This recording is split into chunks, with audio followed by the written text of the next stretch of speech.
Welcome back to the Red Dice Diaries RPG podcast. I'm your host, John, and I've finally actually got around to recording something for OSR October. Will I manage to get up to date, given that as of the time of recording, I'm about 15 days behind? Who knows? But let's just see how we do.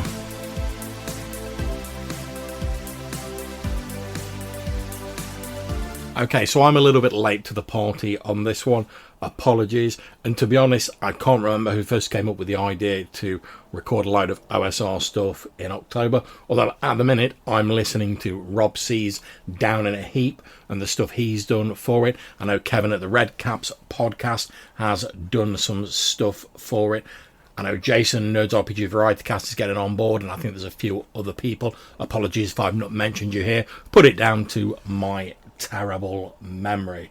But yeah, I spend without meaning to make excuses, I spend all day in my current job on a computer talking for pretty much 8-9 hours a day. So to be honest, it kind of like saps your enthusiasm to talk on the computer when I've finished work for the day. However, the stars seem to have aligned, and I've got a weekend at home where I'm on my own.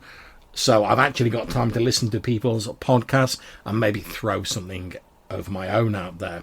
Now, Rob C in his great podcast, Down in a Heap, and I'll put a link to that and some of the others I've mentioned in the description of this show, thought that putting out the idea of what is the OSR and how we define it personally would be a good start for our first episodes of OSR October. Now, if you know me, you know that I tend to take a somewhat, shall we say, sort of blasé view of when the what is the OSR topic inevitably comes up, and that's simply due to overexposure to the topic. It's a conversation that cycles around, or seems to, every few years. There's a few brief arguments about it. Inevitably, nothing really gets solved, and it sort of eventually dies out. And then a couple of years, months, whatever, later, it'll pop up again when someone mentions something about a particular game being the OSR or a particular thing being in the OSR, and someone will go, yeah, but what is the OSR? And it'll all crop up again.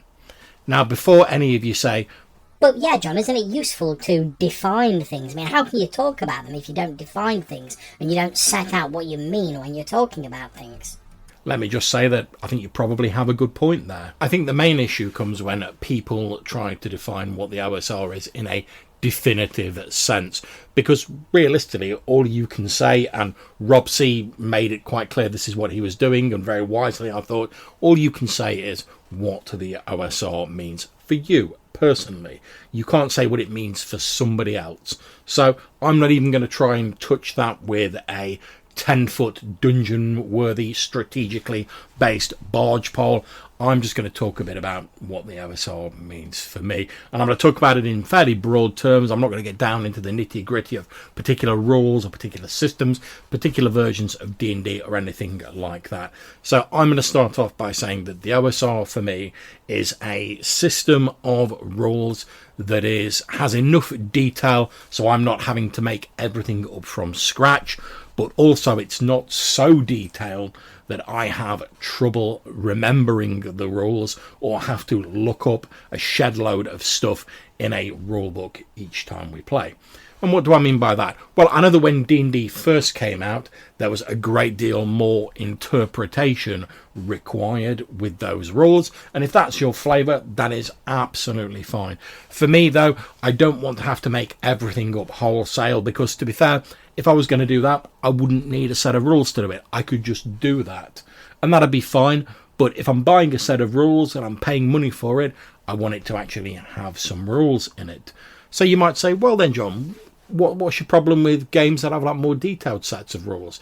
And again, it comes down to, as I mentioned earlier, I've got a pretty poor memory. And I'm finding this a bit in a Vampire the Masquerade 5th edition game I'm running at the minute, where I'm having to look up rules a hell of a lot more than I do in something like your typical OSR D&D game. And that's fine. My players know I've got a poor memory, and we will eventually get used to it. But I am familiar enough with the basics of the D&D system that something simple like Old School Essentials or Lamentations of the Flame Princess or something like that, I don't really have to look up any of the basic rules. I'm familiar enough that I just know them. Occasionally, if there's like a very sort of outlying case or something that doesn't happen very often, I might have to quickly look them up. But the vast majority of the time, I'm familiar enough with the rules that if I don't have time or don't want to break the flow of the game by looking them up, I can work out a way of just sort of fudging my way through it. I don't mean fudging as in fudging the dice.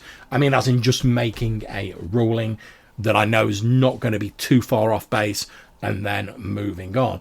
Whereas more complicated games, I often feel more like I need to look up that specific rule to not sort of throw things wildly off base. And that might just be me, but hell, like I say, I'm talking about how I feel about the OSR. Now, if we set rule systems aside, the other thing, the sort of, I suppose, the second of the sort of two twin pillars of OSR, as far as I'm concerned, is the OSR games attempt to capture some of that wonderment and that excitement that I had during my first days in the hobby.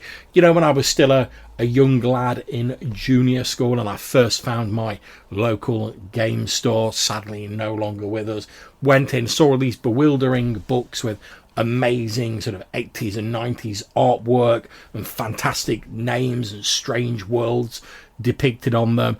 And first of all, I didn't know where to go, just grabbed a few books at random and started building up an idea of what the hobby was. But there was this excitement about it. I got bought by my ever kind parents. I got bought the original MB Games Hero Quest, as it was back then. And that's when I first started taking tentative steps into the realm of GMing, where, you know, you could set out your own dungeons on the board, put your own monsters out, set your own quests and stuff like that. And I never really had a massive group of people to play that with, aside from like my younger brother and a few friends. But that excitement of creating, I suppose, your own scenarios really stuck with me.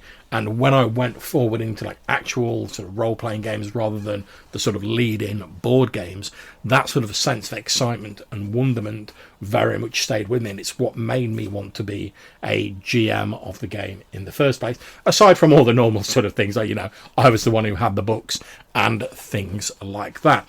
And I didn't come back to D&D sort of style games for a while. I mostly went straight into Warhammer Fantasy Roleplay because myself and my friends played Warhammer Fantasy Battles as was, and it was easier to persuade them to try out a role-playing game when it was a world they knew and they were familiar with. So I sort of went to that, but I never forgot trying to persuade my parents to buy me a copy of the D&D Rule Cyclopedia, which I didn't end up getting at the time because unfortunately I'd spent all my pocket money, but later on I did get a print-on-demand version of it. And one of the things I like about the current crop of OSR games is, despite the fact that they all start on the same basis and then head off in their own directions to varying degree, they're all created by people who saw something in that original sort of set of D&D rules or whatever that captured their imagination and that sort of fired their enthusiasm. And then they tend to go off either in a, we're trying to recreate this rule set direction, or they go off in a direction of, we like these rules, but there's a particular aspect of the game that really speaks to me, and I'm going to really push that and explore that in my OSR book. And that's what I love about the OSR. As I said earlier, they're mostly sets of rules that are complex enough that I'm not just making stuff up on the fly 100%, but simple enough that I can remember them without having to constantly reference books. And I also love the variety of imagination that various authors have brought to the same sort of initial starting point and really sort of push forward what they find inspiring about the game. So there we are. That's what the OSR means to me. It's elegant simplicity and also enthusiasm and imagination in equal parts. And hell, if that's not a good thing, I don't know what is. Obviously, if you want to let me know what the OSR means for you, or you want to suggest anything else that you think might be cool to cover in OSR October, as I try and catch up a bit. Like I said, I don't know if I'll do it, but I'm going to give it a good go. We'll see how we go. Just let me know. If you want to get in touch, you can do so in a few different ways. You can drop us a voicemail message using SpeakPipe or our old Anchor account, or you can send us an email to rddrpgpodcast@gmail.com. So, until we see you again, Take care, stay safe, and whatever you're playing, have fun.